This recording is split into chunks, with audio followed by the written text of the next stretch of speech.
তুবড়ি, কোথায় গিয়েছিলে তুমি? কি জিজ্ঞেস করছো বাবা? ও কি সত্যিটা বলবে? ও তো আমাদের থেকে সবটা লুকোতেই চেয়েছিল, তাই না? আর সেই জন্যই ঠাম্মিকে ঢাল বানিয়ে মন্দিরে যাওয়ার নাম করে অন্য কোথাও। জানো তো তুবড়ি, মা না তোমার ব্যাপারে সত্যি কথাই বলে, ঠিক কথা বলে। তুমি একটা ঠগ, মিথ্যেবাদী তুমি।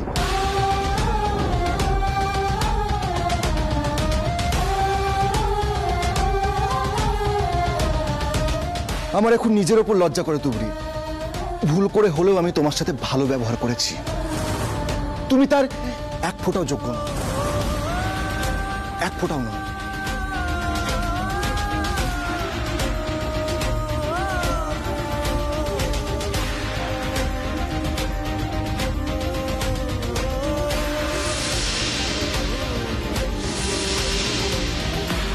অর্জুন, তুমি চুপ করো। আজ আমি চুপ করে থাকতে পারবো না বাবা। কি আশ্চর্য, আমি তুবড়িকে একটা প্রশ্ন করেছি, তুমি তো ওকে কোনো কথাই বলতে দিচ্ছ না। ওর এই হঠাৎ করে চলে যাওয়ার পেছনে হয়তো বিশেষ কোনো কারণ আছে। আর কি কারণ থাকতে পারে বাবা? সেটা আমি জানি না। আমি শুধু এইটুকুই জানি যে তুবড়ির মতন মেয়ে কোনো দায়িত্ব জ্ঞানহীন কাজ করতে পারে না। কারণ যে কি কি আছে তা তো আমিও জানি না, কিন্তু অকারণে একটা ঝামেলা বাড়বে সেটা আমি চাই। যাকে আমার কাজ আমি করে দিয়েছি, এবার যা করার অর্জুন করবে।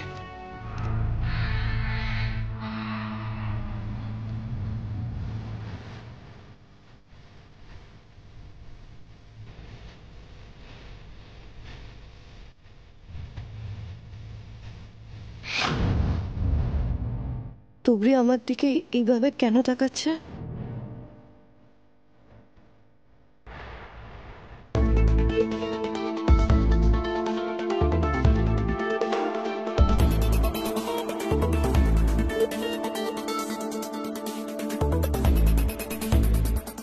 ও নাথবো, তুই কেন কিছু বলছিস না? তুই তো আমাকে বললি যে আমাকে সবটা বলবি, তাহলে সকলের সামনে সত্যিটা বল।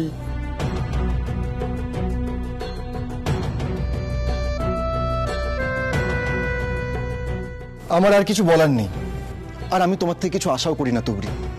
তবে আমার একটাই কথা, আশা করি আজকের পর তুমি নিজেকে আমার স্ত্রী বলে দাবি করবে না।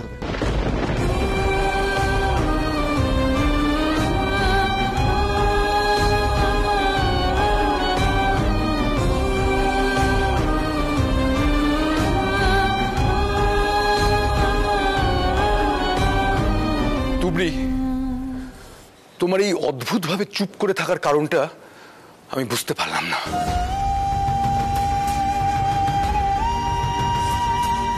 হেরে নাথবো, তুই আমাকেও বললি না?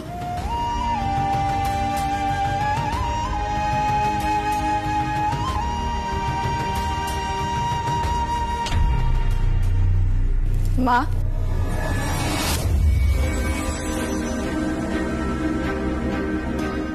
সবাই আমায় এত কথা বললেন, কিন্তু আপনি যে কিছু বললেন না। মানে বড় বৌদি কিছু বলেনি, সবাই বলছে বলেই তো। আর সবটা তোমার ভালোর জন্য তুবড়ি, কিছু বললে তো অর্জুন আরো রেগে যেত। কিন্তু আমি বলতে চাই, সবার থেকে লুকিয়ে আমি কোথায় গিয়েছিলাম সেটা কাউকে না বলতে পারলেও আপনাকে বলতে চাই। নিশাকেও বলতে পারি। মানে কি কি বলতে চাইছো তুমি? তোমার বাবা আমায় থানায় ডেকে পাঠিয়েছিলেন। সেদিন পরীক্ষা দিয়ে ফেরার সময় যেই ট্যাক্সিওয়ালা আমাকে অ্যাটাক করেছিলেন তাকে অ্যারেস্ট করা হয়েছে। তোমার বাবা তাকেই আইডেন্টিফাই করার জন্য আমাকে থানায় ডেকে পাঠিয়েছেন। ওই লোকটা, না না গুন্ডা বলাই ভালো, উনি একটা নাম্বার দিয়েছিলেন, যে নাম্বার থেকে ওনাকে বারবার ফোন করা হচ্ছিল যে কাজটা ঠিকঠাক ভাবে এগোচ্ছে কিনা, যে ওনাকে কাজটা করতে বলেছিলেন। সেটা ডায়াল করে কি দেখলাম জানো নিশা, নাম্বারটা তোমার।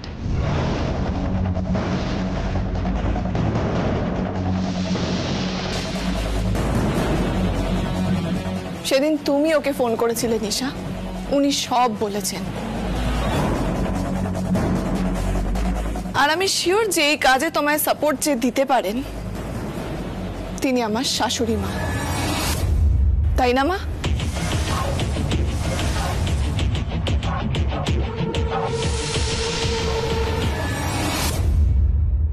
এ কি বলছে তুবড়ি? আমার মা? তাহলে কি তুবড়ি ঠিকই বলছে, আমার মা ভুল?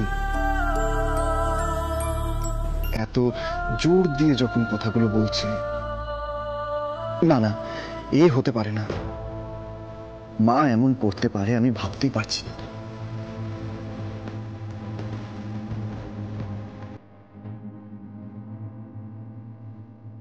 এবার বুঝতে পারছেন তো কেন এতক্ষণ আমি সবার সামনে চুপ করেছিলাম, কেন আপনার ছেলের সামনে সব সত্যিটা বলিনি? যদি বলতাম আপনারা কোথায় দাঁড়াতেন?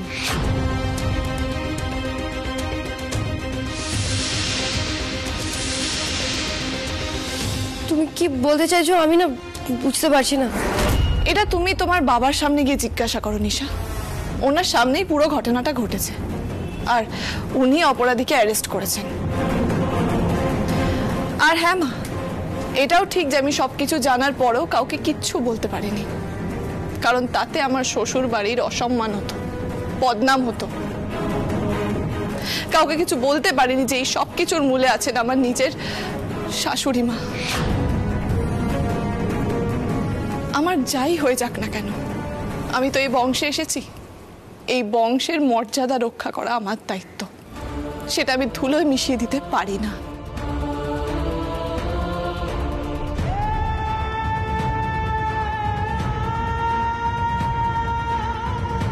কিন্তু তোমায় আমি একটা কথা বলে রাখি নিশা, তুমি এই পরিবারের কেউ না, ফলে তোমায় শেষ করতে আমার বেশি সময় লাগবে না, আর সেটা আমি করবই।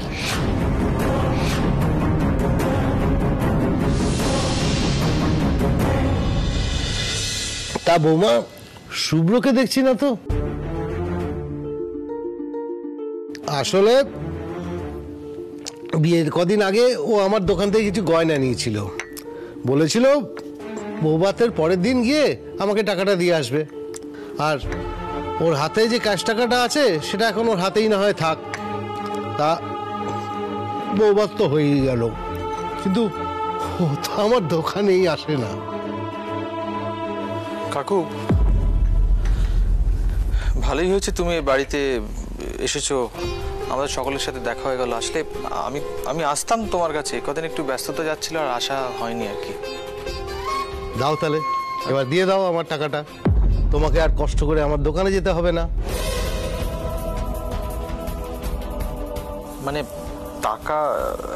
হ্যাঁ, টাকা তো দেবই। আসল কথা কি কাকু, আমি বলছি মানে আজকে যদি না দিয়ে কোনোভাবে কালকে আমি তোমার কাছে এসে তোমাকে দিয়ে দিই, খুব অসুবিধা হবে কি? ও কাল যাবে? তা বেশ, কালই না হয় যেও। দাদা আসছি, আসছি বৌদি। বৌমা, কাল তুমি ওকে একটু মনে করিয়ে দিও। চলুন আপনাকে এগিয়ে দিয়ে আসি। চলো। এর মধ্যেও কাজটা আমি করে ফেলতে পারতাম, কিন্তু করিনি। এখনো বলছি নিশা, শুধরে যাও। তোমাদের এই নীচ খেলাটা কিন্তু আমার সামনে পরিষ্কার হয়ে গেছে। এরপর তুমি যদি আবার বাড়াবাড়ি করো তাহলে কিন্তু আমার সংসার বাঁচানোর জন্য মুখ খুলতেই হবে। আর হ্যাঁ, এটা প্রমাণ করতে আমার সময় লাগবে না যে তোমরা আমায় মারার চেষ্টা করেছিলে।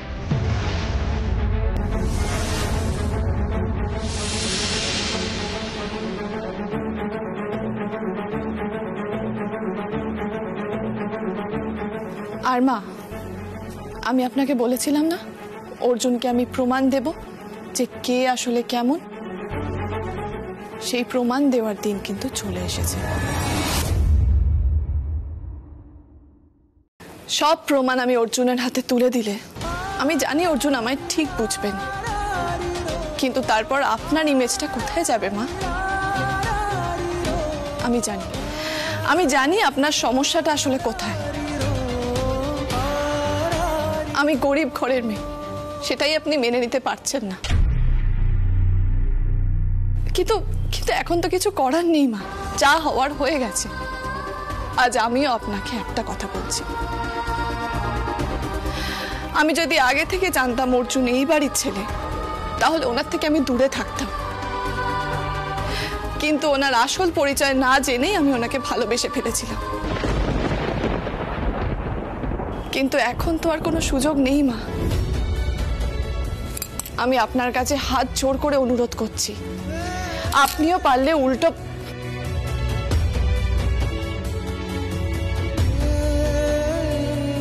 এবার আপনি এই খেলাটা বন্ধ করুন মা।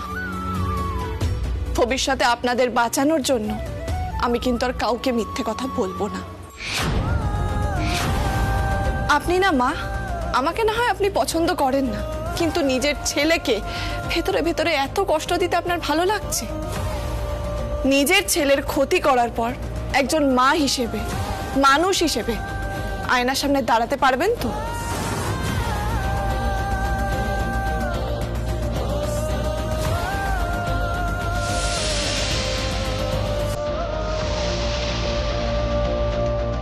তুবড়ি হয়তো সবটা জেনে গেছে।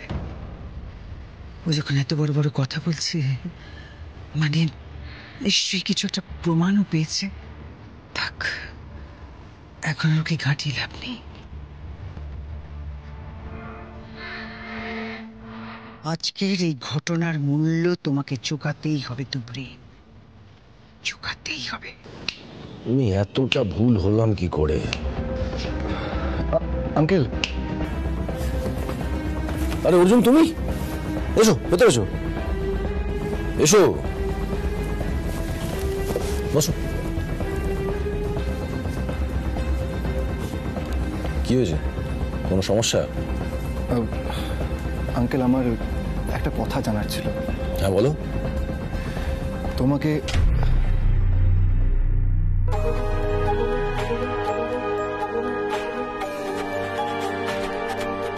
কি হলো? জল খাবে? না না আঙ্কেল, জল লাগবে না। কি হয়েছে বলো। বলছিলাম আঙ্কেল, তুবড়ি এখানে এসেছিল? হ্যাঁ, তুবড়ি এসেছিল। কেন, বাড়ি ফেরেনি? ওই জন্য তুমি ছুটে এলে? না আঙ্কেল, আসলে আমার একটা কথা জানার ছিল। হ্যাঁ বলো। সেদিন তুবড়িকে কারা গাড়িতে তুলে নিয়ে গেছিল, কিছু জানতে পেরেছো তোমরা? সত্যিটা আমাকে বলো আঙ্কেল, সত্যিটা জানা খুব দরকার। সেদিন কে বা কারা ওইভাবে তুবড়ির ওপর অ্যাটাক করেছিল? প্লিজ আঙ্কেল, আমাকে সত্যিটা বলো, কে আছে এর পেছনে, প্লিজ। তুমি এটা জিজ্ঞেস করছো কেন? তুমি কি কাউকে সন্দেহ করো? মানে কে বা কারা এই ঘটনার পেছনে আছে, এই ব্যাপারে তুমি কি কিছু জানো? না না, আমি কাউকে সন্দেহ করছি না, কিন্তু আমার জানাটা খুব দরকার। তোমরা কাকে সন্দেহ করছো? প্লিজ আমাকে বলো, যদি জানো আমাকে বলো। তুবড়ি এখানে এসে কি জানতে পেরেছে? তুবড়িকে যারা এরকম করেছে তাদের বিরুদ্ধে আমাকে যেতেই হবে আঙ্কেল।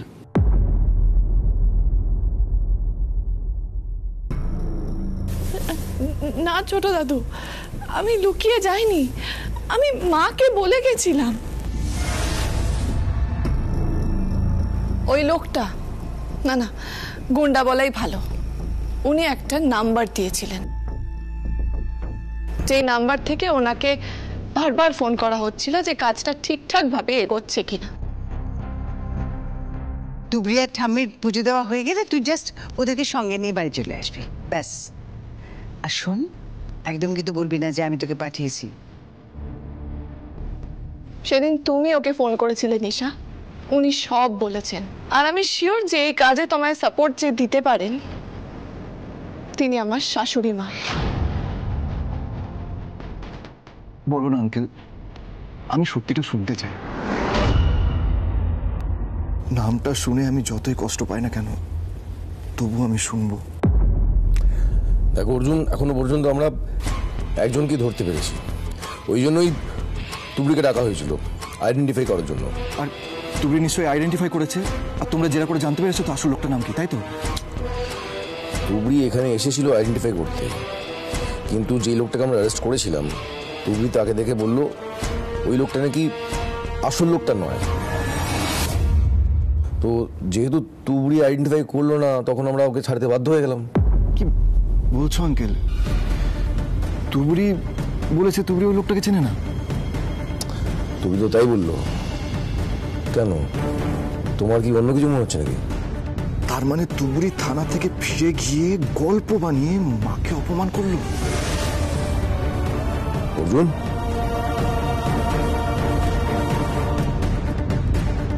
অর্জুন,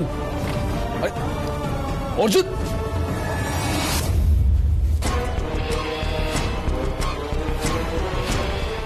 এর আবার কি হলো?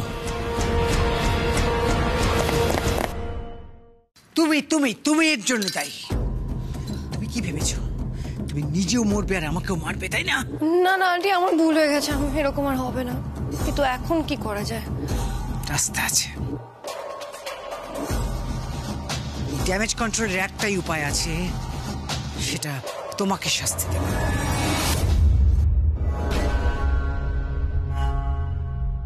তোমাকে এই বাড়ি ছেড়ে চলে যেতে হবে। সকলের সামনে আমি তোমাকে এই বাড়ি থেকে বের করে দেব। আমি প্রমাণ করব যে তুমি যা করেছো তার বিন্দু বিসর্গ আমি জানতাম না, যা করেছো তুমি করেছো। সর্বনাশ, বৌদি তো নিশার ঘাড়ে বন্দুক রাখতে চাইছে। বলছি না ব্যাগ গুছো। বৌদি, বৌদি, এটা তুমি কি করছো? এদিকে এসো, এদিকে এসো। তুমি এরকমটা করো না, নিশাকে ঘর থেকে বের করে দিও না। তোমার কাছে আমার জানতে হবে না আমি কি করবো না করবো। তুমি তো বলেছিলে মহুয়া, নিশার উপর ডিপেন্ড করো বৌদি, ও খুব বুদ্ধিমতী। দেখো, সে একটা ভুল হয়ে গেছে, কিন্তু একটা জিনিস তুমি ভেবে দেখো, সেদিন যদি নিশার বাবা না চলে আসতেন, তাহলে কিন্তু এতদিন তুবড়ির ছবিতে মালা দিয়ে তুমি চোখের জল ফেলতে পারতে। বলো, নিশার প্ল্যান কিন্তু ঠিক ছিল, তুবড়ির ভাগ্যটা ভালো ছিল। আর এর জন্য তুমি নিশাকে ঘর থেকে বার করে দেবে? বলো, এই বেচারির কি দোষ? ওকে তুমি কেন বার করে দেবে? নিজের সবটা দিয়ে চেষ্টা করে যাচ্ছে অর্জুনের থেকে তুবড়িকে আলাদা করার।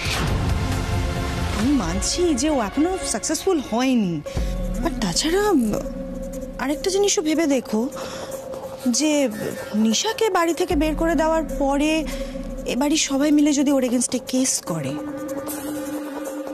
মানে ওই কেসটা যদি আবার নিশার বাবার হাতে গিয়ে পড়ে, নিশার বাবাকে তো তুমি জানোই, ওনার কাছে তো ওনার দায়িত্বই সব থেকে বড়।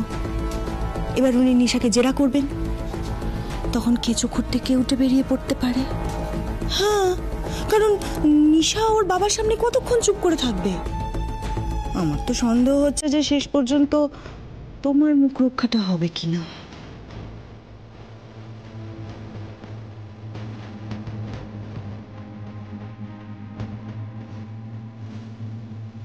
একেই বলে চোখের মুখে নুন। তার থেকে আমি বলছি কি, ওকে একটা সুযোগ দাও বৌদি। আমি বলছি ও পারবে, আর নিশা যদি না পারে তাহলে কিন্তু অর্জুনের লাইফটা আর কেউ ঠিক করতে পারবে না। আমাদের তো অর্জুনের কথাটাও ভাবতে হবে, বলো।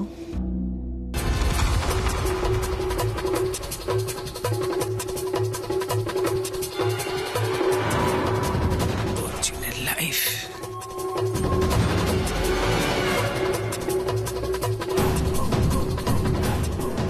আন্টি, মামি কিন্তু ঠিক বলছে। তুমি প্লিজ আমাকে একটা সুযোগ দাও, প্লিজ। কি শুনলাম আমি? এত কি ভাবছো বৌদি? দাও না একটা শেষ সুযোগ, দাও। বেশ, আমি নিশাকে এবারের মতন শেষবার সুযোগ দিলাম।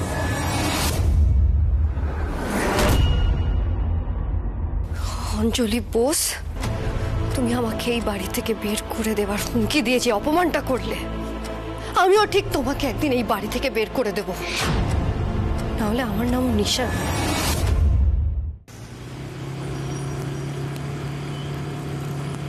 অর্জুন, অর্জুন, কি রে তুই? বাইক থেকে নাম, নিচে নাম। কি রে, কিছু উত্তর দিচ্ছিস না কেন? অর্জুন, ভুল করেছি, তুবড়িকে বিয়ে করে আমি ভুল করেছি কদমা। মানে? ও আমার মাকে সহ্যই করতে পারে না জানিস। ও আমার মায়ের ব্যাপারে এমন এমন মিথ্যে কথা বলে তুই ভাবতেও পারবি না কদমা। সুযোগ পেলেই শুধু মাকে অপমান করে, সুযোগ পেলেই। কেন মিথ্যে কথা বলে ও? কে মিথ্যে কথা বলছে? তুমি? না না, তোর কথা ভুল হচ্ছে। তুমি এ কাজ করতে পারে না। তোরা সবাই এক, তোরা সবাই এক। যখনই আমি বলি তুবড়ি মিথ্যা কথা বলছে, তুবড়ি ভুল করছে, তোরা একই কথা বলিস যে আমি ভুল। ও ভালো মেয়ে। আমিও তাই ভেবেছিলাম, আমি ওটাই ভেবেছিলাম যে ও পৃথিবীর সব থেকে ভালো মানুষ। কিন্তু বারবার ও আমাকে ভুল প্রমাণ করে দিয়েছে। আর একদিন তোরাও প্রমাণ পাবি যে ও একটা মিথ্যেবাদী, আর কিচ্ছু না।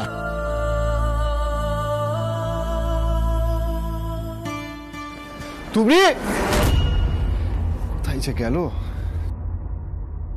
এসো। কি হয়েছে দিদি, আমাকে একটু বলবে? তুমি আমাকে একটা সত্যি কথা বলবে? কি সত্যি কথা? ওই ঠাম্মাকে মন্দিরে বসে আমি কোথায় গেছিলাম সেটাই জানতে চাইছো তো? তুমি কেন আমার মা তোমার উপর এত রেগে আছে? মায়ের নামে একের পর এক মিথ্যে কথা বলবে আর মা রাখবে না? মা আমার উপর কেন রেগে আছেন আমি সেটা কি করে বলবো বলো? তুমি, আমি যেমন অর্জুনের দিদি তেমন তোমারও দিদি। আমাকে প্লিজ বলো, কি এমন হয়েছিল তোমাদের দুজনের মধ্যে যে? তুবড়ি, তুমি আমাকে বলবে না? সংসারে সবাইকে নিয়ে থাকার জন্য কিছু কথা না বলাই ভালো। তুবড়ি, তুমি তো তোমার মাকে ভালোবাসো, তাহলে তোমাকে তোমার মায়ের দিব্যি